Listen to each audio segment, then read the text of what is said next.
Hello everyone. तो जैसे कि आज हम लोगों को स्टार्ट करना है इनऑर्गेनिक का सबसे बेसिक और सबसे इम्पोर्टेंट चैप्टर जो आपके बेसिक्स को क्लियर कर देता है और जिससे कि अगर आप कुछ क्वेश्चन में फंसते भी हो इनऑर्गेनिक में करने में आपके नीट के पेपर में या जेई के पेपर में, तो आप अपने आंसर्स बिल्कुल बेसिक्स पे लौट के ले आ सकते हो। ठीक है। हम सबको पता है classification of elements and periodic table में से दिखता तो बहुत छोटा सा है और कंसेप्ट भी बहुत कम है इसमें, बट अल्टीमेटली इनऑर्गेनिक की ट्रिक यहीं से स्टार्ट होती है। So let's begin our inorganic with this amazing chapter. सबसे पहले तो कुछ क्वेश्चंस मैं आपको दिखा देती हूँ जो पूछे गए हैं नीट में वेरियस टाइम्स पे। सबसे पहले देखो पहला क्वेश्चन क्या पूछा गया है। इसमें पूछा गया है order of successive ionization enthalpies. अभी आपको क्वेश्चन नहीं सॉल्व करना है, अभी आपको मैं सिर्फ ये बता रही हूँ कि आयनाइजेशन एंथैल्पीज पे बहुत क्वेश्चन पूछे जाते हैं। नीचे भी देखो फिर से आयनाइजेशन एंथैल्पी पे क्वेश्चन पूछा गया है। ग्रुप में कंपैरिजन करवा लेते हैं, एक ही एटम में 1 2 3 3 तीनों के अंदर क्या क्या आयनाइजेशन एंथैल्पी में चेंज आ जाता है ये पूछ लेते हैं। तो ये कंसेप्ट बहुत इंपॉर्टेंट है। नेक्स्ट क्वेश्चन देखिए, फिर से वही किया गया है कि एक ग्रुप के एलिमेंट्स को और एक पीरियड के एलिमेंट्स को इन्होंने कंपेयर कर दिया है ताकि आप आयनाइजेशन एंथैल्पी उनकी बता पाए। और इसमें से फिर वही बात कि कहाँ पे कितनी स्टेबिलिटी, हाफ फिल्ड ऑर्बिटल क्या होते हैं, फुल फिल्ड ऑर्बिटल क्या होते हैं, उस पे क्वेश्चंस पूछे जाते हैं। So it's very very important that you need to know about these chapters. फिर पीरियोडिक टेबल के बेसिक प्रिंसिपल्स पे क्वेश्चन पूछ लिए हैं और साथ में इसमें ये पूछ लिया है कि नॉन मेटालिक की कॉन्फ़िगरेशन क्या होगी। अब इतनी चीजें समझ में आने के बाद आपको ये समझ में आना चाहिए कि कुछ इस चैप्टर के हॉटस्पॉट सेगमेंट्स हैं, जैसे कि ऑक्साइड्स में राइट टू लेफ्ट जाने से क्या होता है, लेफ्ट राइट जाने से क्या होता है। ये भी इसका एक हॉटस्पॉट सेगमेंट है। ठीक है। मैक्सिमम टाइम 2013 से लेके ऐसे ही क्वेश्चंस बनाए जाते हैं। आपको तो अपने 10 साल के करने यानी 13 से 23 तक ही करने भी है नीट के पीवाईक्यूज। तो उसी के बेसिस पे हम लोग अपना ये चैप्टर क्लियर करेंगे और रेडी करेंगे ताकि हमें आगे के चैप्टर्स की कंसेप्ट बिल्डिंग में मदद मिले। सबसे पहले तो हम सबको पता है, जस्ट फॉर एन इंफॉर्मेशन, कि मालदीव्स के पीरियोडिक टेबल में क्या था। उन्होंने कहा था कि एटॉमिक वेट पीरियोडिक फंक्शन जो है, मतलब सबसे पहले ये तो देख ही लिया गया था कि हर एक एलिमेंट एक दूसरे की तरह प्रॉपर्टी शो करता है। तो इसका मतलब एक गैप के बाद, जैसे एक ही एलिमेंट है उसके कुछ गैप के बाद दूसरा एलिमेंट अगर आ रहा है तो वो भी इसी की तरह प्रॉपर्टी शो कर रहा है। तो मैंडलीव्स का कहना था कि बेसिकली जो ये गैप आ रहा है और उसके बाद ये एक दूसरे की प्रॉपर्टीज को रिपीट कर रहे हैं वो उनके एटॉमिक वेट का फंक्शन है। तो जबकि ऐसा नहीं था, मॉडर्न पीरियोडिक टेबल में कहा गया कि एक्चुअली वो उनके वेट का नहीं, वो उनके एटॉमिक नंबर का फंक्शन है, मतलब कितने इलेक्ट्रॉन्स उनके आउटर मोस्ट शेल में हैं, ये उसका फंक्शन है।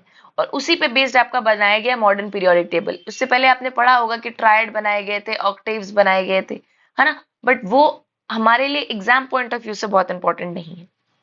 फाइन, आगे आते हैं। मॉडर्न पीरियोडिक टेबल क्या कहता है, मॉडर्न पीरियोडिक लॉ क्या कहता है कि physical and chemical properties of the element are periodic function of their atomic number. Atomic number की पीरियोडिक फंक्शन है, ना कि एटॉमिक मास की। ठीक। जो हॉरिजॉन्टल रोज होती हैं पीरियोडिक टेबल में उनको पीरियड्स बोलते हैं और जो वर्टिकल रोज होती हैं उनको कहते हैं ग्रुप्स। ये हम सबको पता है, मतलब जो ऐसे हॉरिजॉन्टल होती है उसको पीरियड बोलते हैं, ऐसे बोलते हैं ग्रुप। अब प्रॉपर्टीज कौन रिपीट करता है, ग्रुप वाले एलिमेंट्स रिपीट करते हैं। और यहां से यहां तक अगर आप जाएंगे एक पीरियड में मूव करेंगे तो प्रॉपर्टीज में थोड़ा बहुत चेंज आने लगता है। ठीक। लॉन्ग और extended form of periodic table जिसमें कि हमारे पास क्या है, 7 पीरियड्स हैं एंड 18 ग्रुप्स हैं। ठीक है। हमारे पास क्या है, 7 पीरियड्स हैं एंड 18 ग्रुप्स हैं। Okay. Now coming to this one, कि जैसे जैसे क्या होता है एक शेल में हमने एटॉमिक, अगर आपने एटॉमिक स्ट्रक्चर पढ़ा होगा तो आपको अच्छे से पता होगा कि न्यूक्लियस होता है, उसके बाद इलेक्ट्रॉन की शेल होती है। तो अगर ये न्यूक्लियस है और यहाँ पे ये इलेक्ट्रॉन इवॉल्व कर रहा है तो जितने इलेक्ट्रॉन एक शेल में है सबकी एनर्जी बराबर रहती है। ठीक।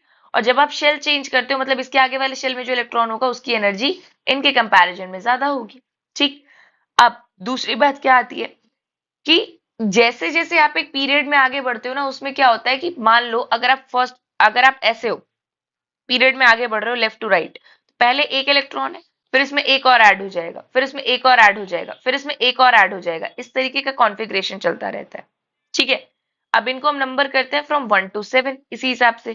तो फर्स्ट पीरियड में क्या है, एन शेल में जिसका नंबर है 1, मतलब फर्स्ट शेल में जिसका एस आएगा ना, क्योंकि हम लोग फिलिंग कैसे करते हैं, एस पी डी एफ, इस तरीके से शेल की फिलिंग होती है और बाइटल की फिलिंग होती है। बेसिकली क्या है, सबसे पहले अगर आप एस शेल में फिल करोगे तो हमें पता है एस में सिर्फ 2 इलेक्ट्रॉन्स आ सकते हैं, तो 2 एलिमेंट्स बन जाएंगे, एक आएगा तो पहला, दूसरा आ गया तो दूसरा। जब दूसरे आप शेल की बात करते हो तो उसमें दो ऑर्बिटल्स हो सकते हैं, 2s और 2p, क्योंकि 2 में तो दोनों होता है ना, s और p। इसमें s में दो और p में 6 इलेक्ट्रॉन आ सकते हैं। तो टोटल कितने एलिमेंट्स इसमें ऑक्यूपाई हो सकते हैं? 8। क्यों? क्योंकि जितने आप इलेक्ट्रॉन्स एक एक एक्स्ट्रा ऐड कराते जाओगे उतने एलिमेंट्स बढ़ते जाएंगे। ठीक उसी तरीके से 3s 3p, अब 3s में दो और 3p में 6, तो फिर से इसमें कितने एलिमेंट्स आ जाएंगे? 8। फोर्थ पीरियड में आइए, जब फोर्थ आप उसमें आ जाते हो एनर्जी लेवल में, तो उसमें 4s 3d 4p तीनों आने लगता है, क्योंकि तीनों की एनर्जी इक्वलेंट होने लगती है।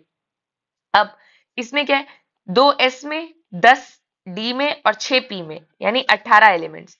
सेम यही कंसेप्ट आपका फिफ्थ पीरियड के लिए भी आएगा, और सेम ऐसा ही कंसेप्ट अगर आप f लगाएंगे तो f वाले में आपको पता है 14 इलेक्ट्रॉन्स आ सकते हैं, उस हिसाब से इनके एलिमेंट्स भी बढ़ जाते हैं। ठीक है, इतनी चीजें आपको क्लियर होनी चाहिए। फाइन, अब आगे आते हैं। इसमें क्या कहा गया है कि जो पहला ग्रुप है ना उसको बोलते हैं एल्कली मैटर, जो दूसरा ग्रुप है उसको बोलते हैं एल्कालाइन अर्थ मैटर। ठीक है, इसके बाद 11 15 16 17 18, फाइन, इनके कुछ स्पेशल नाम दिए हुए हैं जो आपको पता होने चाहिए। जैसे हाइड्रोजन 17 को बोलते हैं, 18 को नोबल गैस या एरोजेंस बोलते हैं, कॉइनेज मेटल बोलते हैं 11 वाले को, क्योंकि इससे बेसिकली पहले सिल्वर वगैरह के कॉइन्स बनते थे ना।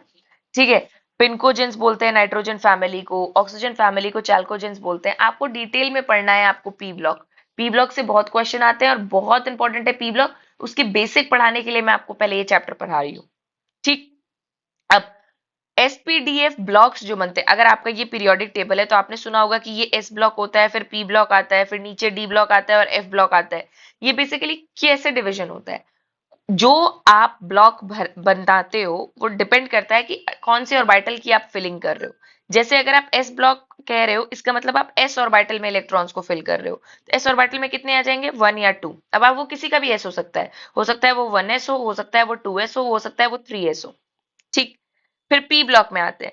पी ब्लॉक में क्या होता है कि आप जो लास्ट इलेक्ट्रॉन आप फिल करते हो, ये तो रूल ऑफ 8 इलेक्ट्रॉन्स तो सबको पता होगा कि आप एक ऑर्बिट में 8 भर सकते हैं, आउटर मोस्ट में 8 होने चाहिए तो इलेक्ट्रॉन स्टेबल हो जाता है, तभी तो नोबल गैस वगैरह स्टेबल है ना।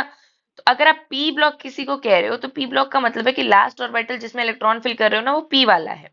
अगर आप डी ब्लॉक किसी को कह रहे हो तो इसका मतलब जो लास्ट इलेक्ट्रॉन आप फिल कर रहे हो ऑर्बिटल में वो डी ऑर्बिटल में जा रहा है।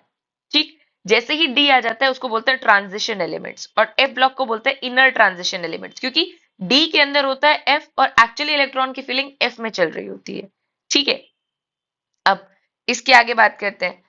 अब जिन भी बच्चों को ये समझना है कि कौन से ऑर्बिटल पहले भरे जाते हैं, उसके लिए आपको स्ट्रक्चर ऑफ एटम में रूल ऑफ फिलिंग भरना पड़ेगा इलेक्ट्रॉन का। वहां पे समझाते हैं वो कि जैसे जिसकी भी एनर्जी कम होती है ना वो सबसे पहले भरा जाता है। ठीक है, अब यहाँ पे मैंने आपको शॉर्ट में बता दिया, लेकिन आपको वो चीज वहां पे आपको फिलिंग पढ़ना है, ऑफ बॉफ प्रिंसिपल्स एंड ऑल पढ़ना है। ठीक है, अब आते हैं मेटल्स किसको कहते हैं।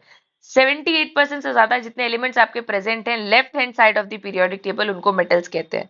मतलब इधर जितने भी हैं, है ना, कि group 1 group 2 alkaline earth metals. ठीक है, नॉन मेटल्स कितने? 20% से भी कम है, और ये top right side of the periodic table, मतलब इधर साइड है, right side of the periodic table. अब देखो बेटा, मेटल वो होते हैं जो आसानी से अपने इलेक्ट्रॉन दे दें, नॉन मेटल वो होते हैं जो अपने इलेक्ट्रॉन देने के लिए रेडी ना रहे। तो अब तुमको ये समझ में आ गया होगा कि जब हम लेफ्ट साइड रहते हैं तो ग्रुप 1 और ग्रुप 2 यानी एल्कली और एल्कलाइन अर्थ मेटल्स जिनमें बाहर एक ही इलेक्ट्रॉन है या दो इलेक्ट्रॉन है, वो आसानी से अपने इलेक्ट्रॉन निकाल देंगे। जबकि 17 18 की बात करिए, बाहर 7 है या 8 है, तो उनको 8 बनाने के लिए 7 से एक लेना पड़ेगा बाहर से, वो 7 दें, इससे बेटर है कि एक बाहर से ले ले। और ये 7 को अपने अंदर खींचे, इतनी कैपेसिटी नहीं होती। तो ये क्या करेगा, अपना ही एक निकाल देगा, उसके बाद तो इसके पास अंदर 8 है ही ना, तो स्टेबल हो जाएगा। कैसे भी तुमको 8 करना है, चाहे एक निकाल के करो चाहे एक ला के करो, वो तुम पे डिपेंड करता है। तो अगर तुम निकाल के करोगे तुम मेटल हो, तुम ले छीन के करोगे किसी से तो तुम नॉन मेटल हो। मेटेलॉइड्स और सेमी मेटल्स वो होते हैं जिनको ज्यादा फर्क नहीं पड़ता। ठीक है, वो ज्यादा रिएक्टिव भी नहीं होते। उसके बाद आते हैं, जिस तरीके से एलिमेंट्स एक डेफिनेट इंटरवल पे अपनी प्रॉपर्टीज को रिपीट करते हैं, इसको बोलते हैं पीरियोडिसिटी। और पीरियोडिसिटी का कॉज क्या है? कॉज क्या है? रिपीटेशन ऑफ सिमिलर कॉन्फ़िगरेशन, मतलब एक ही जैसा कॉन्फ़िगरेशन उनके आउटर सेल में बार बार रिपीट होता रहता है, ये एक्चुअली उनके पीरियोडिसिटी का कॉज होता है। और जिसमें एक डेफिनेट इंटरवल पे ये रिपीट होता है, जैसे 2 है अगर इलेक्ट्रॉन तो एक जैसी प्रॉपर्टी होगी, 8 है तो एक जैसी होगी, 18 है तो एक जैसी होगी। मतलब आउटर मोस्ट शेल में 8 ही होने चाहिए। उसके अंदर जैसे मान लो अगर आप 2 की बात कर रहे हो तो 2 में तो 8 ही है, 2s के 2p के, 6p के। लेकिन अगर आप इसकी बात कर रहे हो, फॉर एन एग्जाम्पल इसकी बात कर रहे हो फोर्थ ऑर्बिटल के, तो इसके आउटर मोस्ट शेल में 18 एलिमेंट्स है, तब ये स्टेबल हो रहा है। Are you getting my point? सबसे आउटर मोस्ट में 8 होगा, उसके अंदर 10 इसमें होगा डी में और 2 होगा एस में, लेकिन आउटर मोस्ट में अभी भी कितने चाहिए उसको? 8 चाहिए ही चाहिए। ठीक है, रूल ऑफ ऑक्टेव्स आपने पढ़ रखा है। ठीक, अब इतनी चीजें हमें क्लियर हो गई। अब इधर यही सेम चीज हमने यहाँ पर पढ़ा रखी है आपको। यहाँ पे देखो ये इंपॉर्टेंट है, effective nuclear charge across the period. Atomic radius जो है बेटा, जैसे मान लो ये एक एटम है और ये इसका न्यूक्लियस है, और ये इसका फर्स्ट ऑर्बिटल है, ये इसका सेकंड ऑर्बिटल है, यहाँ पे एक इलेक्ट्रॉन घूम रहा है, यहाँ पे एक इलेक्ट्रॉन घूम रहा है। साइज इस बात पे भी डिपेंड करता है कि ये कितना आपस में, न्यूक्लियस जो है कितना इलेक्ट्रॉन्स को अपनी तरफ घसीट के रख रहा है, क्योंकि भाई न्यूक्लियस में है पॉजिटिव चार्ज और इलेक्ट्रॉन है नेगेटिव चार्ज, तो दोनों के बीच में अट्रैक्शन तो होगा ही। तो जितना ज्यादा अट्रैक्शन होगा उतना ज्यादा एटॉमिक साइज कम हो जाता है एलिमेंट्स का। ये तो बट नेचुरल सी बात है ना। तो वही यहाँ पे लिखा गया कि इफेक्टिव न्यूक्लियर चार्ज बहुत इफेक्टिव होता है एटॉमिक रेडियाई को बताने के लिए, कि किसी एटम का कितना रेडियस होगा, जिसका जितना न्यूक्लियर चार्ज उतना एटम का रेडियस होगा। जैसे एटॉमिक रेडियस जनरली जब आप पीरियड में मूव करते हो यानी लेफ्ट टू राइट जाते हो तो क्या होता है? इंक्रीज करता है, डिक्रीज करता है, सॉरी, पीरियड में डिक्रीज करेगा और ग्रुप में इंक्रीज करेगा। वही मैं सोचू कि इंक्रीज कैसे कर सकता है। जब भी आप पीरियोडिक टेबल में लेफ्ट टू राइट जाओगे, होगा क्या? एक एक एक्स्ट्रा इलेक्ट्रॉन ऐड होता रहेगा। जब एक एक एक्स्ट्रा इलेक्ट्रॉन ऐड होता रहेगा और उसी शेल में ऐड होता रहेगा तो न्यूक्लियस से इसका अट्रैक्शन बढ़ जाएगा। जब अट्रैक्शन बढ़ेगा तो साइज कम हो जाएगा। सिंपल सी बात है। जैसे अगर आपकी किसी के साथ बहुत अच्छी फ्रेंडशिप है, तो अगर आप में से दोनों में से किसी एक को सीट मिले तो आप लोग थोड़ा थोड़ा एडजस्ट करके बैठ जाओगे। ठीक है, आप चाहोगे कि सामने वाला आपके साथ ही रहे। और होता क्या है, ऐसा ही आपका सेम एक पीरियड में होता है कि एक ही शेल है, मतलब जगह लिमिटेड है। अब एक एक इलेक्ट्रॉन उसमें ऐड करते जाओगे तो अट्रैक्शन बढ़ता जाएगा न्यूक्लियस से, तो क्या होगा? साइज छोटा होता जाएगा। ठीक, अगर आप एक पीरियड, अगर आप उसकी बात करो, ग्रुप की बात करो, तो ऊपर से नीचे जाओगे एक एक शेल बढ़ता जाता है। पहले 2s था, फिर ये 3s हो गया, फिर 4s हो गया। तो जब साइज ही बढ़ता जा रहा है, जगह ही बढ़ती जा रही है, तो दूसरा वाला इलेक्ट्रॉन नए नए ऑर्बिटल में जाता जाएगा। और जब ज्यादा ऑर्बिटल बढ़ जाएंगे तो जगह तो बढ़ेगी। Are you getting my point? बात समझ में आ रही है? तो ये चीजें हैं। ठीक है, अब इसके बाद आते हैं। एटॉमिक रेडियस 3 तरीके का होता है, एक होता है क्रिस्टल या मेटालिक रेडियस, एक होता है कोवेलेंट रेडियस और एक होता है वॉन वॉल रेडियस। अब अगर आपको ये चीज नहीं समझ में आई है तो मैं आपको एक डायग्राम से समझाती हूँ। देखो, 2-3 तरीके के हमारे पास कंपाउंड बनते हैं इनऑर्गेनिक में। एक होते हैं तुम्हारे वॉन वॉल वाले, और कोवेलेंट वाले, मेटालिक वाले, 3 है। मेटालिक का मतलब होता है ये आपस में बड़े आसानी से चिपके हुए हैं एक दूसरे के ऊपर। देख रहे हो कितना रेगुलरली चिपके हुए हैं। तो यहाँ पे जो मेटालिक रेडियस होता है, अगर तुम दोनों एटम के बीच से एक एक लाइन बना दो और इस लाइन का डायमीटर ले लो तो तुम्हारा मेटालिक रेडियस डिफाइन हो जाएगा। अब कोवेलेंट का मतलब होता है एक मॉलिक्यूल इधर, दूसरा मॉलिक्यूल इधर। उतनी स्ट्रॉन्ग बॉन्डिंग नहीं है जितनी मेटालिक की होती है, इसलिए यहाँ पे क्या है, आप दोनों के बीच का डिस्टेंस लेके फिर इसका आप रेडियस निकाल सकते हैं। ये इतने अच्छे से एक दूसरे के ऊपर नहीं चिपके जितने अच्छे से मेटालिक वाले चिपके हैं। और वॉन्डरवॉल वाले क्या है? वॉन्डरवॉल वाले और बढ़िया, वो कहते हैं दूर दूर रहो भैया, ना हम तुमसे चिपके ना तुम हमसे चिपको, बस थोड़ा बहुत आसपास है, क्योंकि थोड़ी बहुत एक जैसे हैं, एक जैसे नेचर है, तो कम्युनिटी में है, तो थोड़ा बहुत पास है। ठीक, तो सबसे ज्यादा पास कौन होते हैं? मेटालिक वाले। एक दूसरे के ऊपर एकदम क्रिस्टलाइन लैटिस बनाए रहते हैं, एकदम चढ़े हुए रहते हैं। ठीक है, तो क्या है, वॉन्डरवॉल रेडियस सबसे ज्यादा होता है, फिर होता है मेटालिक रेडियस, और उसके बाद आता है कोवेलेंट रेडियस। कोवेलेंट रेडियस सबसे छोटा क्यों है? क्योंकि तुम्हें भी पता है कि इलेक्ट्रॉन की शेयरिंग हो रही है, तो ऑर्बिटल एक दूसरे के ऊपर ओवरलैप कर रहे हैं, तो मतलब ये तो आधे आधे ऑर्बिटल एक दूसरे के अंदर ही घुस जाते हैं ना, इसलिए इसका रेडियस सबसे छोटा होता है। ठीक, बात समझ में आई? तो इतनी चीजें आपको क्लियर है कि कोवेलेंट वाला रेडियस सबसे छोटा क्यों है, क्योंकि एक मॉलिक्यूल जब बन रहा है तो इलेक्ट्रॉन की शेयरिंग हो रही है, तो ऑर्बिटल एक दूसरे के ऊपर चढ़े जा रहे हैं, इसलिए इसका रेडियस सबसे छोटा है। मेटालिक वाले में एक दूसरे को बहुत पास से टच कर रहे हैं, पूरा क्रिस्टलाइन लैटिस बना रहे हैं, इसलिए ये थोड़ा बड़ा है इससे। और वॉन्डर वाला कह रहा है भैया चिपको नहीं, दूर दूर रहो, थोड़ा बहुत दूर रहो, हम सह लेंगे। ठीक है, तो वो वॉन्डर वॉल रेडियस है। इतनी बात समझ में आ गई? ठीक, अब आगे आते हैं। ये चीजें समझ में आ गई आपको? तो यही चीज यहाँ पे लिखी गई है जो बार बार एग्जाम्स में पूछी जाती है, स्पेशली एम्स में पूछी जाती थी कि मॉलिक्यूल 3 तरीके के बनते हैं, वॉन्डरवॉल फोर्सेस से बनते हैं, मेटालिक से बनते हैं, कोवेलेंट से बनते हैं। तो इसमें से रेडियस किसकी ज्यादा होती है? तो सबसे ज्यादा वॉन्डरवॉल, फिर मेटालिक, फिर कोवेलेंट। ठीक है, एटॉमिक रेडियस क्यों ऐसा होता है? देखो, मेटालिक जो जितने भी एलिमेंट्स है जो एक इलेक्ट्रॉन देने या बड़ी आसानी से दे सकते हैं या ले सकते हैं, ठीक है, वो मेटालिक आपका रेडियस बनाएंगे, क्योंकि वो आसानी से एक शेयर कर सकते, एक उठा के दे दो किसी को। जैसे मेटालिक एल्कलाइन है, अल्किली अर्थ मेटल्स है, वो आसानी से क्या करेंगे, कहेंगे ले लो भाई हमारा एक दो इलेक्ट्रॉन ले लो, हमको स्टेबल करो। तो जब वो देने के लिए रेडी है, जब वो एक तरीके के बॉन्ड बनाने के लिए रेडी है, तो वो मेटालिक रेडियस वाले कंपाउंड्स बनाएंगे।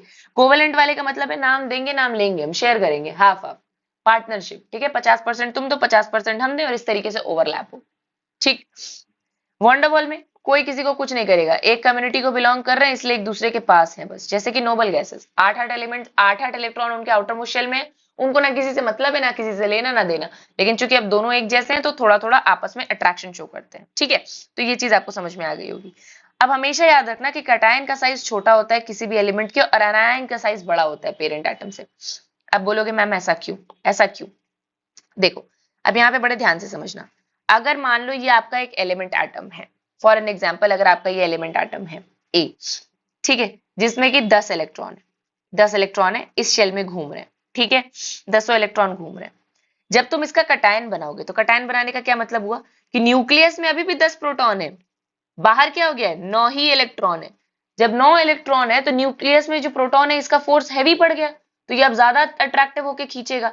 तो जब पॉजिटिव चार्ज आता है, कटायन आता है, और मैंने क्या कहा था, एटॉमिक रेडियस डिपेंड करता है कि न्यूक्लियस से आपका कितना अट्रैक्शन है। ठीक है, जैसे कि कुछ लोग क्लास में दूसरे को देखने जाते हैं, दूसरा आ रहा है क्लास में तो हम जाएंगे क्लास में, है ना, क्योंकि आंखों को ठंडक मिलती है, और दूसरा नहीं आ रहा है तो हम भी नहीं जाएंगे। तो उनके क्लास में आने का अट्रैक्शन ये होता है कि भाई हमारा मैग्नेटिक पॉइंट आ रहा है या नहीं आ रहा, हमारा मैग्नेटिज्म वाले लोग फोर्स आ रहे हैं कि नहीं आ रहे, अपने जैसे लोग मिल रहे हैं कि नहीं मिल रहे। ठीक है, सेम उसी तरीके से यहाँ पे होता है कि अगर 10 प्रोटॉन है और आपकी दोस्ती बहुत अच्छी है आपके ग्रुप में, तो आप क्या चाहेंगे कि यार वो आ रहा है क्लास तो हम भी जाएंगे। तो अगर आपकी दोस्ती अच्छी तो आप रोज क्लास जाना चाहेंगे मैग्नेटिज्म की वजह से। अगर आपकी दोस्ती खराब है, लड़ाई हो रही है बस, मतलब 10 प्रोटॉन अंदर है और बाहर 11 इलेक्ट्रॉन हो गए, अब यहाँ पे आपका रिपल्शन होने लगेगा, 11 इलेक्ट्रॉन है ना, तो एक इलेक्ट्रॉन, जगह लिमिटेड है बट एक एक्स्ट्रा इलेक्ट्रॉन आ गया तो रिपल्शन होने लगेगा। तो रिपल्शन होने की वजह से क्या होगा, इसका साइज बढ़ जाता है।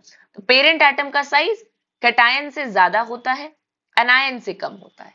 ठीक है, तो सबसे ज्यादा साइज किसका होता है, अनायन का होता है, क्योंकि वहां रिपल्शन हो जाता है, और कैटायन का साइज सबसे छोटा होता है, पेरेंट एटम इन दोनों के बीच में आता है। फाइन। अब जैसे ये देखो, ये कुछ थोड़ा सा इंपॉर्टेंट है, क्या इंपॉर्टेंट है, ये बता रहे हैं कि एटॉमिक रेडियस या एटॉमिक आयनिक साइज एस ब्लॉक का दिया हुआ है इन्होंने। कैसे है, लिथियम, ठीक है, लिथियम बेरिलियम, जैसे यहाँ पे ग्रुप 1 है और यहाँ पे आपका अल्कलाइन अर्थ मेटल वाला है, तो व्हाट एवर यू से, ऊपर से नीचे जा रहे हैं साइज बढ़ेगा, सीजियम का मैक्सिमम होगा। इधर बढ़ोगे तो साइज थोड़ा कम होगा, क्यों, क्योंकि एटॉमिक रेडियस कैसे डिक्रीज होता है, न्यूक्लियर अट्रैक्शन फोर्स से बढ़ने की वजह से। जब आप पीरियड में लेफ्ट टू राइट जाते हैं, एक एक इलेक्ट्रॉन एक्स्ट्रा ऐड होता है, एक एक एक्स्ट्रा ऐड होता है, तो अट्रैक्शन बढ़ता है। इसलिए लिथियम का क्या है, सबसे, लिथियम और बेरिलियम का कंपैरिजन करो, बेरिलियम का मिनिमम निकलेगा क्योंकि एक इलेक्ट्रॉन एक्स्ट्रा है, तो उसमें अट्रैक्शन एक्स्ट्रा है थोड़ा सा। और सीजियम का क्या है, एक तो ये इस ग्रुप में सबसे नीचे आ रहा है, ऊपर से पीरियड में भी इससे पहले आ रहा है, तो डेफिनेट सी बात है उसका साइज मैक्सिमम होगा, दोनों चीजें उसको फेवर कर रही हैं। ठीक है, तो ये चीज आप देख सकते हो यहाँ पे। पी ब्लॉक एलिमेंट में स्पेसिफिकली बोरॉन फैमिली, दिल वाला क्वेश्चन, बोरॉन फैमिली पे बहुत क्वेश्चन पूछे जाता है, ये 2019 में भी पूछा गया था। ठीक है, डायरेक्टली यही उठा के पूछ लेते हैं, क्योंकि यहाँ पे ना साइज का इतना क्लियर कट डिफरेंस देखने को नहीं मिलता है, तो ये थोड़ा एक्सेप्शन हो जाता है। वैसे तो साइज में सबसे ज्यादा होना चाहिए ये टीएल का, बट होता नहीं है ऐसा। ठीक है, लैंथेनॉइड कॉन्ट्रैक्शन आ जाता है यहाँ पे, और यहाँ पे ट्रांजिशन कॉन्ट्रैक्शन आ जाता है। नॉर्मली जब आप एक ग्रुप में ऊपर से नीचे बढ़ते हो तो साइज बढ़ना चाहिए, और पीरियड में इधर जाते हो तो क्या होना चाहिए, साइज आपका कम होना चाहिए। बट यहाँ पे इतना क्लियर कट देखने को नहीं मिलता, इसलिए आपको ये याद करना पड़ता है कि आपका बोरॉन होता है, फिर एल्यूमिनियम होता है, फिर गैलियम होता है, फिर आयन होता है, फिर उसके बाद टीएल होता है। ठीक है, ये चीजें आपको पता रहनी चाहिए, एज इट इज याद रहना चाहिए। ठीक, यही क्वेश्चन बार बार पूछ भी लेते हैं कि सबसे स्मॉलेस्ट साइज इसमें से कौन सा होगा। एम्स में देखो क्या पूछा है, इसमें से सबसे स्मॉलेस्ट साइज किसका होगा भैया, लिथियम सोडियम, लिथियम और सोडियम तो एक ही ग्रुप के हैं, और बेरिलियम मैग्नीशियम एक ग्रुप के हैं। तो अगर आप जब बेसिकली आप क्या करोगे, ग्रुप 1 को ग्रुप 2 से कंपेयर करोगे, तो होगा क्या, ग्रुप 2 वाले का साइज छोटा होगा क्योंकि अट्रैक्शन बढ़ जाती है। तो मतलब या तो आंसर मैग्नीशियम होगा या तो बेरिलियम होगा। अब मैग्नीशियम थोड़ा नीचे आता है, मतलब कि इसका साइज फिर भी थोड़ा बड़ा होगा, बेरिलियम सबसे छोटा हो जाएगा। ठीक है, तो ये चीजें आपको ध्यान में रखनी है। सेम वही चीज मेटालिक रेडियस का, यहाँ पे भी ये एक्सेप्शन आपको याद रखना है, क्योंकि क्योंकि ये एग्जाम में पूछा जाता है। इतना क्लियर कट साइज का डिफरेंस हमें यहाँ देखने को नहीं मिलता है। इसलिए कहा जाता है कि ये जो डी ट्रांजिशन एलिमेंट्स है ना, इनर ट्रांजिशन एलिमेंट्स, इसमें थोड़ा सा आपको याद रखना पड़ता है। अब एक टर्म आ रहा है लैंथेनॉइड सीरीज, एफ ब्लॉक वाले में। लैंथेनॉइड सीरीज में बच्चे क्या होता है, ये चीज याद रखनी, मेटालिक रेडियस और एटॉमिक रेडियस यू की मैक्सिमम होती है लैंथेनॉइड सीरीज में, है ना, बाकी सबकी इस तरीके से डिक्रीज करी होती है। यहाँ पे एक टर्म आता है लैंथेनॉइड एंड एक्टिनॉइड कॉन्ट्रैक्शन। यहाँ पे एक टर्म आता है लैंथेनॉइड कॉन्ट्रैक्शन। जब आप डी ब्लॉक एलिमेंट पढ़ेंगे ना, तो वहां पे आपको ये चीज डिटेल में पढ़नी है। अभी आप यहाँ चाहो तो याद रख सकते हो, बट लैंथेनॉइड कॉन्ट्रैक्शन बहुत इंपॉर्टेंट होता है। क्या होता है कि यहाँ पे मैंने आपको बताया कि जैसे आप पीरियड में ऊपर से नीचे बढ़ोगे तो आपका साइज जो है, सॉरी, पीरियड में आप लेफ्ट टू राइट जाओगे तो साइज कम होना चाहिए, ग्रुप में आप ऊपर से नीचे आओगे तो साइज बढ़ना चाहिए। तो जितने डी ब्लॉक या एफ ब्लॉक वाले हैं वो देखो पीरियोडिक टेबल में नीचे साइड ही सिचुएटेड रहते हैं। डी ब्लॉक एफ ब्लॉक यहाँ रहता है, यहाँ पे एस ब्लॉक रहता है, यहाँ पे पी ब्लॉक रहता है, ऐसा ही तो रहता है ना। बट डी ब्लॉक वाले में साइज इतना नहीं बढ़ता है जितना कि बढ़ना चाहिए। कई बार आपस के दोनों बराबर हो जाते हैं उसमें। रीजन बीइंग उनका जो डी इलेक्ट्रॉन्स और एफ इलेक्ट्रॉन्स होते हैं ना, जैसे यहाँ पे देखो मैंने आपको समझाया था कि जब भी आप फिलिंग करते हो तो पहले किसकी फिलिंग होती है, यहाँ पे पी लास्ट है, लेकिन फिलिंग पहले किसकी होगी, एफ की होगी, फिर डी की होगी। तो ये वाले जो दोनों शेल्स है ना, इनका शील्डिंग इफेक्ट बड़ा पुअर होता है। शील्डिंग इफेक्ट पुअर का मतलब, पर्दा देखा है, पर्दा, तो घर पे पर्दे क्यों लगाए जाते हैं, ताकि जो कमरे के अंदर है उसको गेट ना बंद करना पड़े और बाहर वाला इंसान उसको देख भी ना पाए अगर कोई गेस्ट आ रहा है तो, इसीलिए तो लगाए जाते हैं ना। बेसिकली जितने भी हम लोग यूज करते हैं पर्दे इसीलिए यूज करते हैं। तो इसको बोलते हैं शील्डिंग इफेक्ट, कि कौन किसके बीच में कितनी रुकावट ला सकता है। अब वैसे तो आउटर मोस्ट पी ऑर्बिटल है और अंदर न्यूक्लियस है, तो जितना शेल बढ़ रहा है उतना उसका क्या होना चाहिए, एटॉमिक रेडियस बढ़ना चाहिए। क्यों, क्योंकि अट्रैक्शन कम हो जाना चाहिए भाई, लेयर बाय लेयर अंदर आती जा रही है एफ इलेक्ट्रॉन की, डी इलेक्ट्रॉन की, तो पर्दे वाला इफेक्ट आते जा रहा है, तो बाहर अट्रैक्शन आपका कम हो जाना चाहिए। लेकिन ये पर्दा ही खराब क्वालिटी का है। एफ इलेक्ट्रॉन और डी, एफ ऑर्बिटल और डी ऑर्बिटल के जितने इलेक्ट्रॉन्स होते हैं उनका शील्डिंग इफेक्ट बड़ा पुअर होता है। इसका मतलब ये पर्दा अच्छा वाला नहीं है। जरा सी हवा आएगी ये उड़ जाएगा, जब ये उड़ेगा तो क्या होगा, पी इलेक्ट्रॉन को फिर से न्यूक्लियस बड़ी ताकत से खींचने लगेगा। ये रीजन होता है आपके lanthanoid contraction and actinoid contraction का। ठीक है, अब इससे ज्यादा डिटेल में हम लोग बात करेंगे उस चैप्टर में, बट यहाँ पे फिलहाल आपको ये वाला ट्रेंड थोड़ा सा ध्यान में रखना है कि इसकी वजह से ना क्या होता है कि डी ऑर्बिटल के बहुत सारे उसका साइज मतलब बिल्कुल सेम होने लगता है। ठीक है, तो ये इतनी चीजें आपको पता रहनी चाहिए। अब इसके बाद आते हैं आइसो इलेक्ट्रॉनिक स्पीशीज। क्या होते हैं, जिसके पास सेम नंबर ऑफ इलेक्ट्रॉन्स हो आउटर मोस्ट ऑर्बिटल में। ठीक, तो जैसे यहाँ पे कुछ एग्जांपल दे रखे हैं। अब ये आपका होमवर्क है कि आप ये तय करेंगे कि क्यों ये आइसो इलेक्ट्रॉनिक है। भाई काउंट कर लेना, फॉस्फोरस के आउटर ऑर्बिटल में कितने, ऊपर से 3 इलेक्ट्रॉन ऐड कर लेना, उतने ही सल्फर के आउटर ऑर्बिटल में और 2 इलेक्ट्रॉन ऐड कर लेना। ठीक है, अब देखो साइज डिक्रीज करता है इफ जेडी इंक्रीजेस। जेडी का मतलब क्या हुआ, एटॉमिक नंबर बाय इलेक्ट्रॉन जो है वो इंक्रीज करे तो। वैसे तो ये आपके लिए इतना इंपॉर्टेंट नहीं है, बस मैंने यहाँ पे अपने टाइम पे मार्क कर रखा था, क्योंकि क्योंकि हमें ना एम्स का पेपर देना था, और ये एग्जैक्टली वही चीज है जो मैंने आपको यहाँ पे समझाई, कि जो नेगेटिव वाला होता है उसका साइज ज्यादा होता है, जो पॉजिटिव वाला होता है उसका साइज कम होता है। उन्होंने बड़े ऐसे फैंसी से लैंग्वेज में लिखी, मैंने आपको क्लियर कट समझा दिया कि अट्रैक्शन बढ़ जाता है पर इलेक्ट्रॉन अगर पॉजिटिव चार्ज आ जाए तो, और रिपल्शन बढ़ जाता है अगर नेगेटिव चार्ज आ जाए तो, इसलिए साइज वेरी कर जाता है। ठीक, अब आते हैं सबसे इंपॉर्टेंट बात की व्हाट इज आयनाइजेशन एंथैल्पी, जो बहुत ज्यादा पूछी जाती है। किसी भी, जैसे मैंने आपको बताया था कि एक ये आउटर मोस्ट सबशेल है या मान लो ऑर्बिटल है, इससे आपको इलेक्ट्रॉन निकालना है, एक इलेक्ट्रॉन है बाहर। किसी भी एटम से, न्यूट्रल एटम से, आउटर मोस्ट ऑर्बिटल से एक इलेक्ट्रॉन निकालने के लिए जितनी एनर्जी आपको देनी पड़ेगी दैट इज आयनाइजेशन एंथैल्पी। मोटा मोटी भाषा में अगर मैं आपको समझाऊं तो जितने तेज से न्यूक्लियस उसको खींच रहा है उतनी एनर्जी तुम बाहर दे दोगे तो ये इलेक्ट्रॉन इस ऑर्बिटल को छोड़कर निकल जाएगा। सिंपल बात समझ में आ रही है, मतलब जितना फोर्स उस इलेक्ट्रॉन पे लग रहा है, न्यूक्लियस लगा रहा है अपनी तरफ खींचने के लिए, अगर आप उतना ही ऑपोजिट में दे देंगे तो वो निकल जाएगा। That is called ionization enthalpy. अब जरा कॉमन सेंस अप्लाई करना। कॉमन सेंस क्या अप्लाई करना है कि आयनाइजेशन एंथैल्पी जनरली जनरली अगर आप बात करें तो आयनाइजेशन एंथैल्पी डिक्रीज करती है डिसेंडिंग द मेन ग्रुप, है ना, और इंक्रीज करती है from left to right in a period. क्यों भैया, बहुत नेचुरल सी बात है। जब आप एक ग्रुप में जाते हो तो आउटर मोस्ट शेल का साइज बढ़ता रहता है, साइज बढ़ता रहता है तो इलेक्ट्रॉन पे अट्रैक्शन कम होता रहता है, इसीलिए तो साइज बढ़ता है। इनऑर्गेनिक में यही मजे की बात है, अगर समझ के करोगे तो सब आएगा और नहीं समझ के करोगे तो कुछ नहीं आएगा। ठीक। अगर आपको एटॉमिक साइज का कंसेप्ट समझ में आ गया कि जैसे जैसे शेल बढ़ेगा वैसे वैसे अट्रैक्शन इलेक्ट्रॉन पे कम हो जाएगा, जब अट्रैक्शन इलेक्ट्रॉन पे कम हो जाएगा तो बट नेचुरल सी बात है कि उसका साइज जो है वो बढ़ा है। अगर अट्रैक्शन कम है तो आयनाइजेशन एनर्जी भी कम हो जाएगी, क्योंकि भैया तुम कम अट्रैक्टेड हो न्यूक्लियस से तो तुम्हें निकालना मेरे लिए आसान है ना। बात समझ में आ रही है? जैसे डिप्रेशन प्रिपरेशन फेज में उन बच्चों को होना बहुत आसान है जिनको लगता है कि अरे तैयारी बहुत आसान है हम भी कर लेंगे, ठीक है। या ये जो यूट्यूब से बस फेस्ट देख के और कॉलेज लाइफ देख के और हॉस्टल देख के अट्रैक्ट हुए रहते हैं, वो कॉलेज पहुंचते पहुंचते उनका क्या होगा, सेचुरेशन आ चुका होगा। ठीक।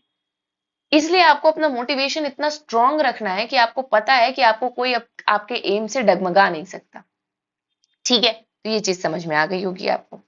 आयनाइजेशन एंथैल्पी सेम अगर आप क्वांटम लेवल पे हो तो एस ऑर्बिटल की ज्यादा होती है, then p, then d, then f. मैंने बताया ही कुछ एफ और डी वाले की शील्डिंग इफेक्ट बड़ी पुअर है, वो इतने अच्छे पढ़ते नहीं है, तो उसके इलेक्ट्रॉन्स को निकालना बहुत आसान है।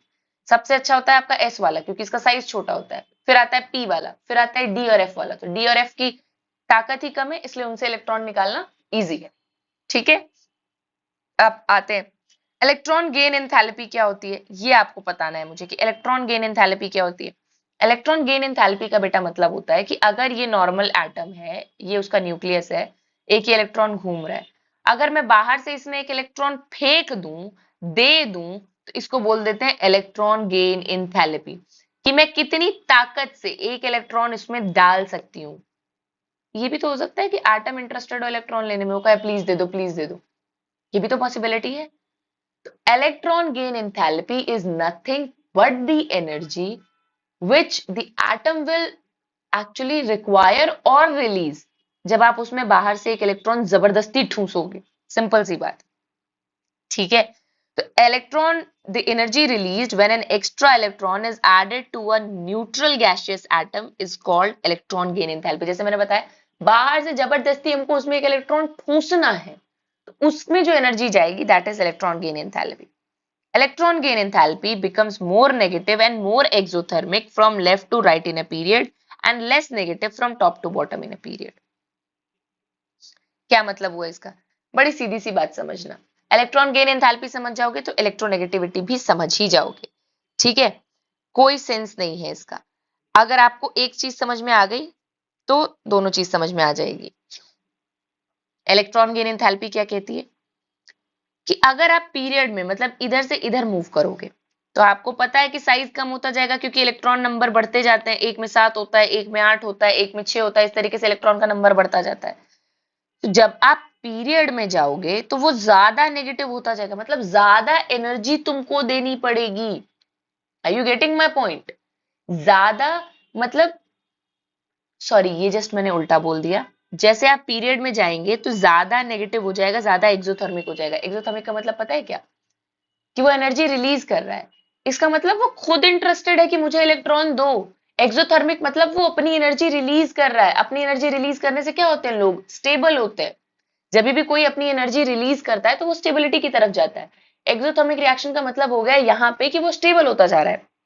तो पीरियड में जैसे जैसे आप इधर जाएंगे, एक एक इलेक्ट्रॉन देंगे तो एटम कहेगा प्लीज दे दो प्लीज दे दो। और बट नेचुरल सी बात है, लेना चाहेगा भी। क्यों लेना चाहेगा?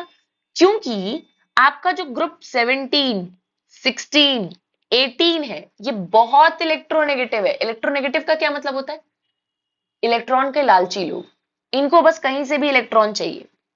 क्योंकि 17 है, एक इलेक्ट्रॉन दे दोगे ये स्टेबल हो जाएगा। 18 वाले को तो नहीं चाहिए, 17 वाले को तो एक चाहिए, 16 वाले को 2 इलेक्ट्रॉन चाहिए। ये इतने लालची लोग हैं, ये इतने लालची लोग हैं जिनको 2-3 इलेक्ट्रॉन चाहिए कि भैया कैसे भी दे दो, हम बन जाए नोबल गैस, स्टेबल कॉन्फिगरेशन। ठीक, वही चीज यहाँ पे कही गई है कि अगर आप एक पीरियड में जाओगे तो आपको कम एनर्जी देनी पड़ेगी, बल्कि वो खुद ही लेना चाहते हैं।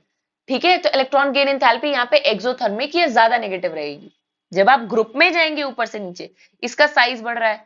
और ये भैया वो वाले लोग हैं जो कहेंगे हमसे एक इलेक्ट्रॉन ले लो, हमको दो मत, क्योंकि हमारे पास एक एक्स्ट्रा पड़ा है हमारे आउटर मोस्ट में और हम साथ खींच नहीं सकते, तो प्लीज हमसे ले लो। ठीक, तो वहां पे आपकी electron gain enthalpy top to bottom कम नेगेटिव रहती है। कम नेगेटिव का मतलब इतनी एनर्जी आपको नहीं मिल रही, ठीक है, बल्कि आप ही को हो सकता है लगाना पड़ेगा उसमें ठूसने के लिए। फाइन, ये मतलब होता है। इलेक्ट्रोनेगेटिविटी का जस्ट इसका उल्टा मतलब होता है। इलेक्ट्रोनेगेटिविटी का मतलब है कौन कितनी आसानी से इलेक्ट्रॉन खींचना चाहता है ना? कौन चाहता है कि बस मेरे में इलेक्ट्रॉन भर दो। बात समझ में आ रही है?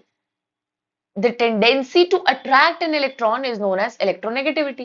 तो जो जितना ताकतवर होगा, कौन जितना ताकतवर होगा, जैसे ग्रुप 17 है, 16 है, 15 है, फिर वही बात, जिनमें एक आध इलेक्ट्रॉन की कमी है वो चाहेंगे प्लीज हमें दे दो। जैसे सबसे मोस्ट इलेक्ट्रोनेगेटिव कौन होता है, फ्लोरीन होता है, फिर कौन होता है, ऑक्सीजन होता है, ठीक है, वो चाहेंगे प्लीज प्लीज हमें दे दो।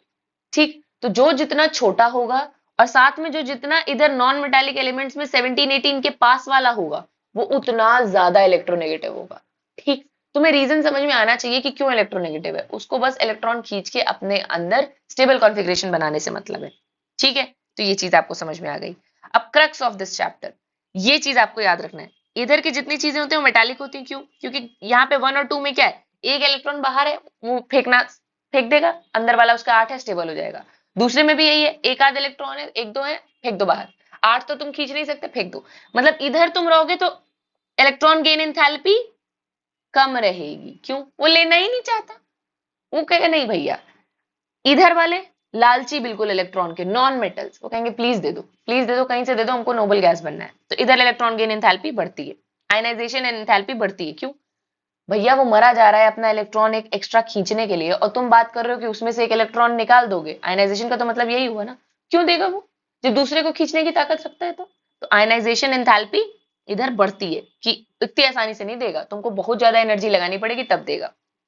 ठीक, इधर नॉन मेटालिक होते हैं, इधर मेटालिक होते हैं। मैंने बताया कि इलेक्ट्रॉन आसानी से खींचते हैं, इलेक्ट्रॉन आसानी से डोनेट कर देते हैं कि ले जाओ। एटॉमिक रेडियस इधर ज्यादा होता है, बट नेचुरल सी बात है, क्योंकि जैसे एक एक इलेक्ट्रॉन एक्स्ट्रा ऐड होता जाता है वैसे वैसे इनका अट्रैक्शन बढ़ता है न्यूक्लियस से, तो साइज छोटा होता जाता है। इलेक्ट्रोनेगेटिविटी इधर ज्यादा होती है, बट नेचुरल सी बात है, इलेक्ट्रोनेगेटिविटी क्यों नहीं ज्यादा होगी भाई, साइज छोटा है, इधर इलेक्ट्रॉन गेन एंथैल्पी ज्यादा है, आयनाइजेशन एंथैल्पी ज्यादा, मतलब हर तरीके से उसको इलेक्ट्रॉन चाहिए, तो डेफिनेट सी बात है इलेक्ट्रोनेगेटिविटी ज्यादा ही होगी। सेम वही कंसेप्ट आपको यहाँ पे अप्लाई करना है कि जो ऊपर वाला है ना, जो ऊपर वाला है वो छोटे साइज का है, जो नीचे वाला है वो बड़े साइज का है, तो इन दोनों में से कौन इलेक्ट्रोनेगेटिव ज्यादा होगा, छोटा वाला। छोटे लोग ज्यादा बदमाश होते हैं, जो जितना छोटा दिखता है वो उतना बदमाश होता है। ठीक है, तो ये ज्यादा है, इनके साइज पे जाके इनकी प्रॉपर्टीज मत डिनोट करना। ठीक है, छोटे एटम्स में अट्रैक्टिव फोर्सेस ज्यादा होते हैं, इसलिए किसी को भी खींचना उनके लिए बहुत आसान रहता है। जैसे छोटे बच्चे आसानी से दौड़ सकते हैं, बड़े वाले नहीं दौड़ पाएंगे, मोटे लोग तो बिल्कुल नहीं दौड़ पाएंगे। ठीक है, तो क्रक्स ऑफ दिस चैप्टर, आपको ये ट्रेंड समझ में आना चाहिए, दिस इज इंपॉर्टेंट। अगर आपको ये ट्रेंड समझ में आता है तो आप इनऑर्गेनिक में आराम से क्वेश्चंस के बेसिक्स तो रखते हो। अब वैलेंस या ऑक्सीडेशन स्टेट की बात करते हैं। ये तो हम सबको पता है कि आउटर मोस्ट शेल में जो इलेक्ट्रॉन्स हैं, अगर 7 है, एक लेने की कोशिश कर रहा है, तो वैलेंसी कितनी हो जाएगी, +1, कि वो एक लेना, एक ले सकता नहीं, एक लेने की कोशिश कर रहा है, तो उसको बोलेंगे वैलेंस या ऑक्सीडेशन स्टेट। ठीक है, अब ये डिपेंड करता है कि वो लेगा कि वो देगा। बात समझ में आई? प्लस और माइनस, अगर माइनस लगा रहे हो इसका मतलब क्या है कि वो लेना चाहता है। ठीक है, तो वैलेंस या ऑक्सीडेशन स्टेट उसको बोलते हैं जो सबसे आउटर मोस्ट इलेक्ट्रॉन होता है कि वो लेगा या देगा। डायगोनल रिलेशनशिप यहाँ पे आपको बड़े आसानी से समझ में आ रहा होगा कि जब आप, ये ग्रुप 1 है और ये ग्रुप 2 है, लिथियम का साइज सबसे छोटा है, इससे छोटा है बेरिलियम का, लिथियम का साइज थोड़ा बड़ा है, इससे छोटा है बेरिलियम का, बेरिलियम से थोड़ा छोटा मैग्नीशियम का। तो ये देखा गया है कि आसपास के ग्रुप में पहले एलिमेंट के जो डायगोनल में होता है ना, या दूसरे एलिमेंट के जो डायगोनल में होता है ना, उनके बीच में कुछ कुछ प्रॉपर्टीज सेम रहती हैं, क्योंकि लगभग थोड़ा सा साइज सेम रेंज में आ जाता है। इसको बोलते हैं डायगोनल रिलेशनशिप।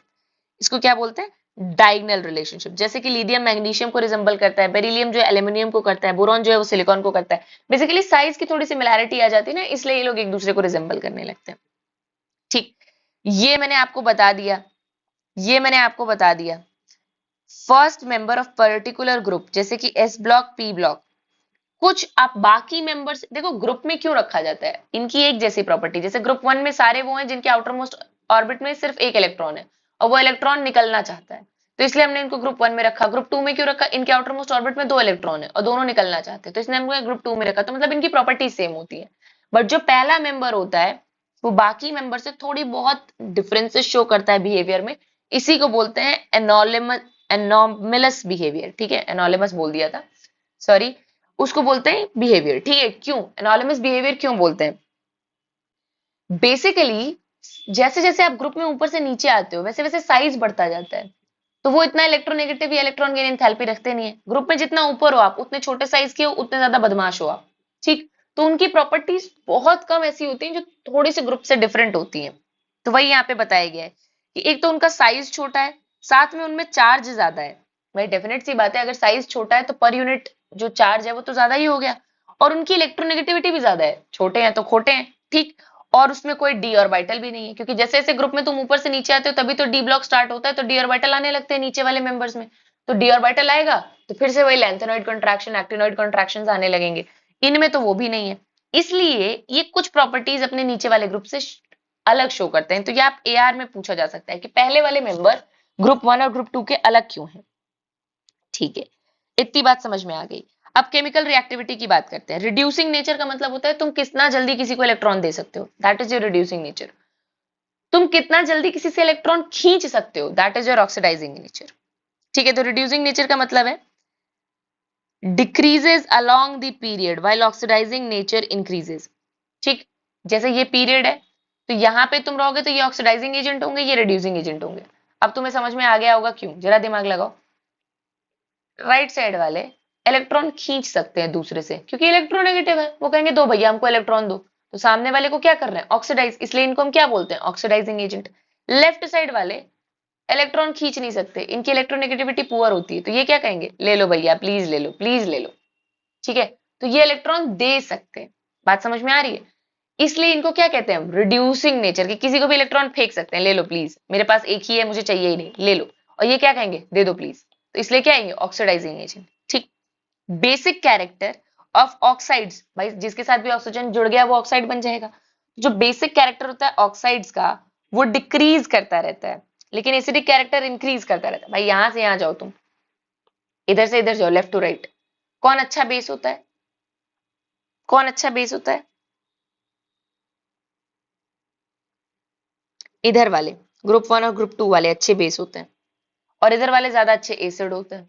फिर एसिड का वही कंसेप्ट है कि वो दूसरे से इलेक्ट्रॉन खींच सकते हैं, ये वाले इलेक्ट्रॉन दे सकते हैं दूसरे को। ठीक है, तो ये क्या है, ये एसिडिक नेचर के हो जाते हैं, ये बेसिक नेचर के हो जाते हैं। तो जब बेसिक नेचर इधर ज्यादा है तो इधर कम होगा, एसिडिक नेचर इधर ज्यादा है तो इधर कम होगा, वही सारी चीज तो लिखी गई है। ठीक है, तो ये चीज भी आपको क्लियर हो गई।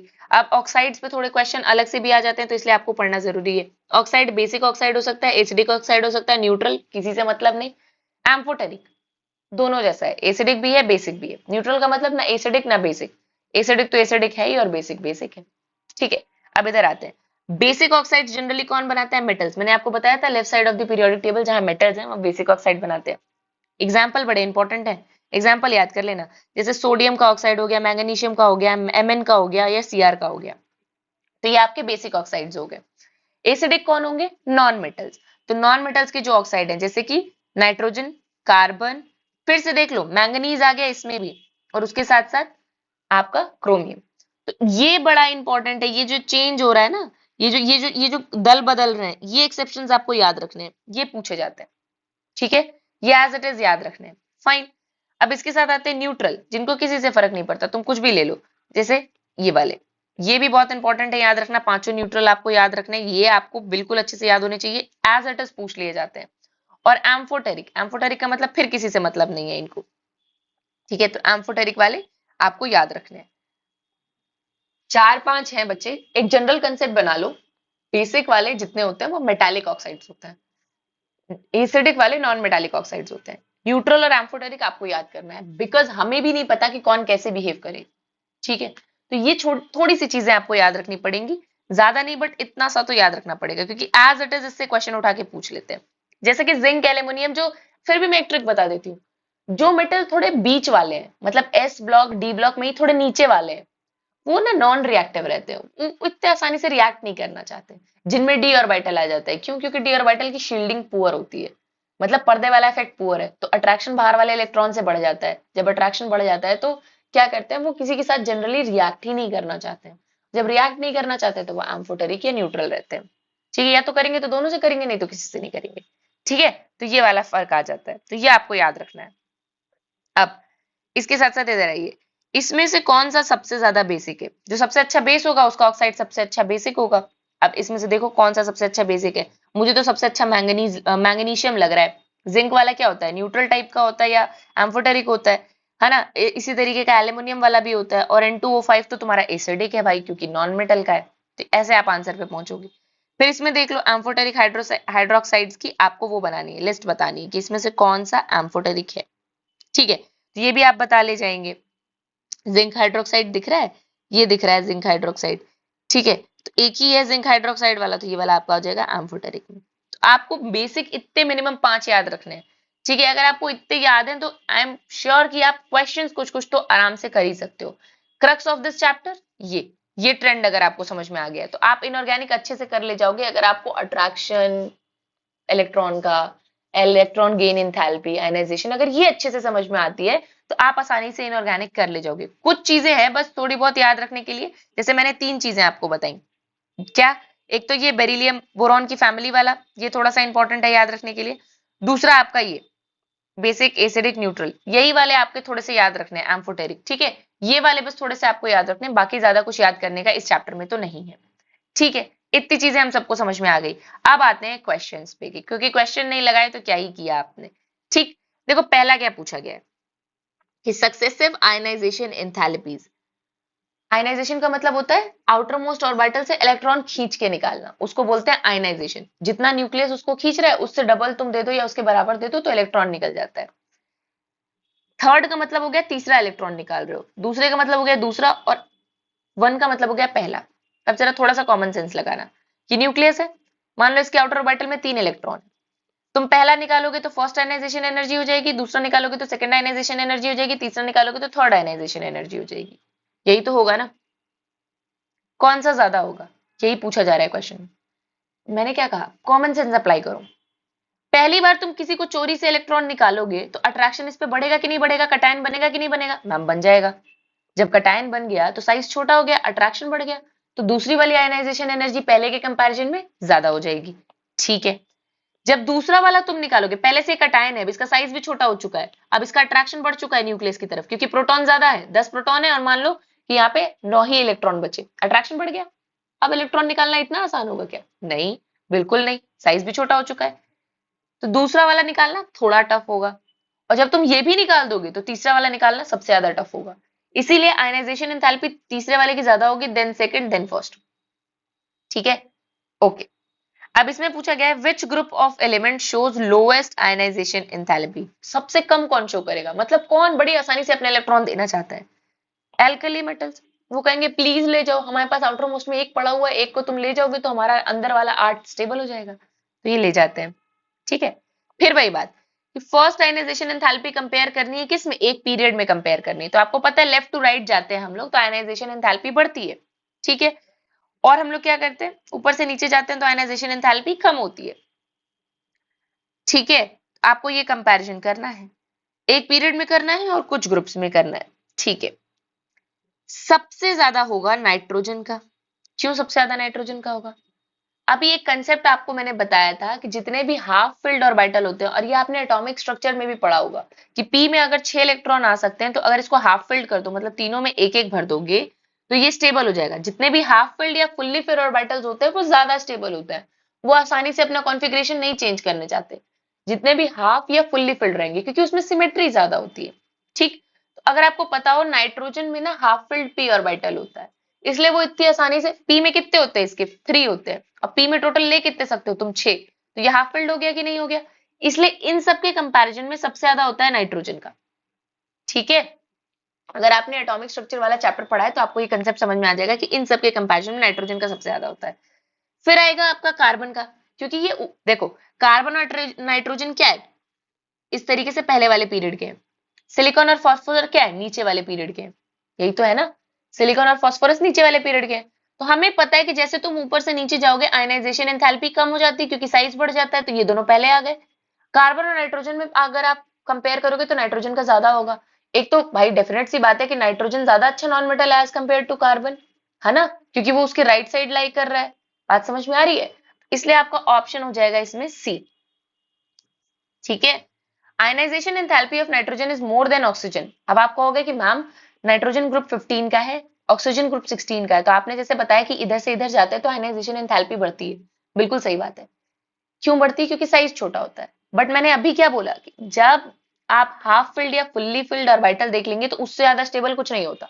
फुल्ली फिल्ड में एकदम अच्छे से पेयरिंग रहती है, इसलिए वो ज्यादा स्टेबल रहता है। हाफ फिल्ड में क्या होता है कि सिमेट्रिकल रहते हैं वो, इसलिए वो ज्यादा स्टेबल रहते हैं। तो यहाँ पे क्या होगा, नाइट्रोजन की ऑक्सीजन से ज्यादा, क्यों? क्योंकि उसमें हाफ फिल्ड ऑर्बिटल्स है। ये चीज आपको ध्यान में रखना है, ठीक है। Next question, wrong statement on the basis of periodic table. The most electronegative element in the periodic table is fluorine. ये तो सही बात है, फ्लोरीन सबसे ज्यादा इलेक्ट्रोनेगेटिव है, क्योंकि एक तो वो ग्रुप 17 का है, जो जिसकी इलेक्ट्रोनेगेटिविटी मैक्सिमम होती है, ऊपर से उसमें सबसे छोटा है वो। Scandium is the first transition element belonging to the fourth period. हाँ, ये भी सही बात है। जब आप हर एक पीरियड पढ़ोगे ना डी वाला, तो उसमें आपको समझ में आएगा कि 4D वाले में सबसे स्टार्टिंग स्कैंडियम से होती है। There are 3 transition series in the periodic table, each contain elements. गलत बात, 10 एलिमेंट्स नहीं होते, और 2 ट्रांजिशन सीरीज होती है, D block and F block, ठीक है। Along the periodic halogens maximum electron gain enthalpy. सही बात है भाई, हैलोजन तो खींचने को बैठा है कि एक इलेक्ट्रॉन उसको दे दो, तो उसकी तो मैक्सिमम होगी ही होगी नेगेटिव, ठीक है। तो इसमें ऑप्शन आ जाएगा ऑप्शन सी, जो आपका गलत है। मोस्ट नॉन मेटालिक एलिमेंट, इसमें से सबसे ज्यादा नॉन मेटालिक कौन है, आपको ये पहचानना है। देखो एस ब्लॉक में अगर फिलिंग हो रही है, आउटर मोस्ट अगर एस है, तो इसका मतलब ये तो मेटालिक वाले हो गए, ये तो एस ब्लॉक वाले हो गए ना। एस ब्लॉक की पहचान ही यही होती है कि आउटर मोस्ट फिलिंग एस में होती है, अभी मैंने आपको स्टार्टिंग में पढ़ाया था। तो इसका मतलब ये तो मेटालिक हो गए, पी वाले बचे नॉन मेटालिक। अब इन दोनों में से ज्यादा कौन होगा भैया, P3 का मतलब 13 ग्रुप की बात कर रहे हैं, और P5 का मतलब 15 ग्रुप की बात कर रहे हैं। तो दोनों में से ज्यादा इलेक्ट्रोनेगेटिव कौन होता है, 15 वाला। तो option B will be the right answer, ठीक है। Next, when we go from left to right in a period, left से राइट जा रहे हैं, तो basic nature of oxides increases. गलत बात, एसिडिक बढ़ता है। बेसिक तो इधर होता है लेफ्ट साइड में, basic nature of the oxide decreases. हाँ, ये बिल्कुल सही बात है, क्योंकि आप लेफ्ट टू राइट जा रहे हैं तो एसिडिक कैरेक्टर बढ़ता है, बेसिक ऑक्साइड्स का नेचर कम हो जाता है, क्योंकि नॉन मेटल्स उधर ज्यादा होते हैं, ठीक है।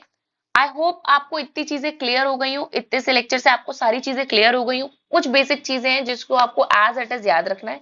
अगर आप इतना याद रखते हो, you are actually on target, and hope to see you soon in the next lecture of the series.